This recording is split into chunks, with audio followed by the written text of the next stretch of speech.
27th August నుంచి Indian imports మీద అదనంగా ఇంకొక 25% టారిఫ్ ఇంపోజ్ చేసింది US government. Already reciprocal tariff కింద యూఎస్ గవర్నమెంట్ ఇండియన్ ఇంపోర్ట్స్ మీద 25% టారిఫ్ ఇంపోజ్ చేసింది. అయితే ఇది ఇప్పుడు 50% అయింది. అసలు ఏంటి టారిఫ్స్? దీనివల్ల ఎవరు సఫర్ అవుతారు? సామాన్య మనిషి మీద ఎటువంటి ప్రభావం ఉంటుంది? ఇలాంటి క్వశ్చన్స్ అన్నిటికీ ఈ వీడియోలో ఆన్సర్ వెతుకుదాం. Hello all and welcome to the modern teacher, a place where learning is simplified. First మనం ఒక చిన్న స్టోరీతో ఈ టారిఫ్ అంటే ఏంటో తెలుసుకుందాం. రాజు అనే వ్యక్తి ఇందిరాపురం అనే ఊరిలో వజ్రాల వ్యాపారి.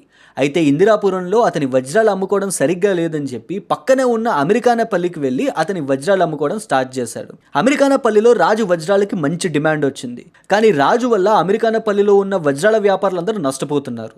ఎందుకంటే వాళ్ళ వజ్రాల కన్నా రాజు వజ్రాలు బాగా తక్కువ ధర కాబట్టి. దీనివల్ల ప్రజలందరూ కూడా రాజు వజ్రాలు కొనడం స్టార్ట్ చేశారు. ఇది గమనించిన అమెరికానపల్లి సర్పంచ్ రాజు చేసే వజ్రాల వ్యాపారం పైన ఆంక్షలు విధించాడు. రాజు యొక్క వజ్రాల ధర పెరిగిపోయింది. దీనివల్ల ప్రజలు రాజు దగ్గర కొండం మానేసి ఆ ఊర్లోని వ్యాపారుల దగ్గర కొండం మొదలుపెట్టారు. ఈ కథ అంతా అర్థమైంది కదా. ఈ కథలో Raju Indian exporter, Indirapuram India, Americanapalli America and sarpanch president of united states of America. So US president Donald Trump India US ట్రేడ్లో ఇంబ్యాలెన్స్ ఉందని చెప్పి ఇనీషియల్గా 25% టారిఫ్ ఇంపోజ్ చేశాడు. దాని తర్వాత ఇండియా రష్యా నుంచి ఆయిల్ కొంటోంది.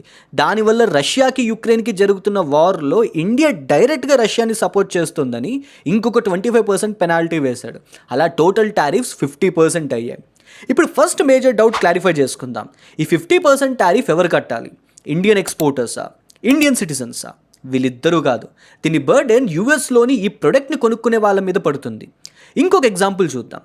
ఇండియాలో మ్యానుఫ్యాక్చర్ అయ్యే ఒక టీషర్ట్ కాస్ట్ ముందు యూఎస్లో $100 వచ్చేది. ఇప్పుడు సేమ్ ప్రోడక్ట్, సేమ్ షర్ట్ $150 వస్తుంది. సో ఇప్పుడు ఎవరైతే రీటైలర్ ఉంటాడో, అంటే ప్రోడక్ట్ని యుఎస్ మార్కెట్లో అమ్మేవాడు, ముందుగానే యుఎస్ గవర్నమెంట్కి 50% టారిఫ్ని కస్టమ్స్లో పే చేయాలి. అండ్ ఆ 50%ని జనాల దగ్గర నుంచి వసూలు చేస్తాడనమాట. ఇప్పుడు దానివల్ల యుఎస్ పీపుల్ టారిఫ్ వల్ల కాస్ట్ పెరిగిపోయిన ఇండియన్ షర్ట్ని కొనడం మానేసి అక్కడ లోకల్గా మ్యానుఫ్యాక్చర్ అయ్యే షర్ట్ని కొంటారు. ఇప్పుడు చెప్పండి, ఈ ప్రాసెస్లో ఎవరు నష్టపోతారనిపిస్తుంది? Yes, Indian exporters.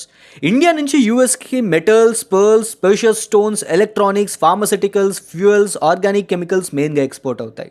ఇండియా నుంచి యూఎస్కి ఎక్స్పోర్ట్ వాల్యూ అరౌండ్ $87 బిలియన్ ఉంటే యూఎస్ నుంచి ఇండియాకి ఇంపోర్ట్ వాల్యూ జస్ట్ $42 బిలియన్ ఉంది.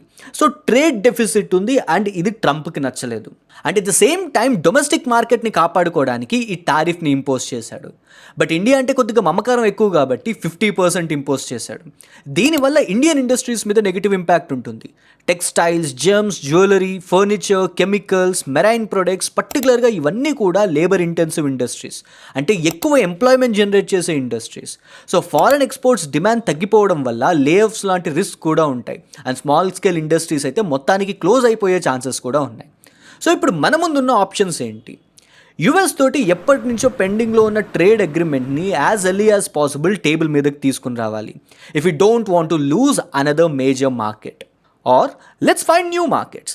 యూరోప్, మిడిల్ ఈస్ట్, లాటిన్ అమెరికాలోని కంట్రీస్లో ఇండియన్ ప్రొడక్ట్స్కి మంచి డిమాండ్ ఉంది. So market diversification is another important thing. ఇప్పుడు యూఎస్ చేస్తోంది మటుకు modern day imperialism and bullying. The issue is not just economical, it is more of controlling a rise of new superpower.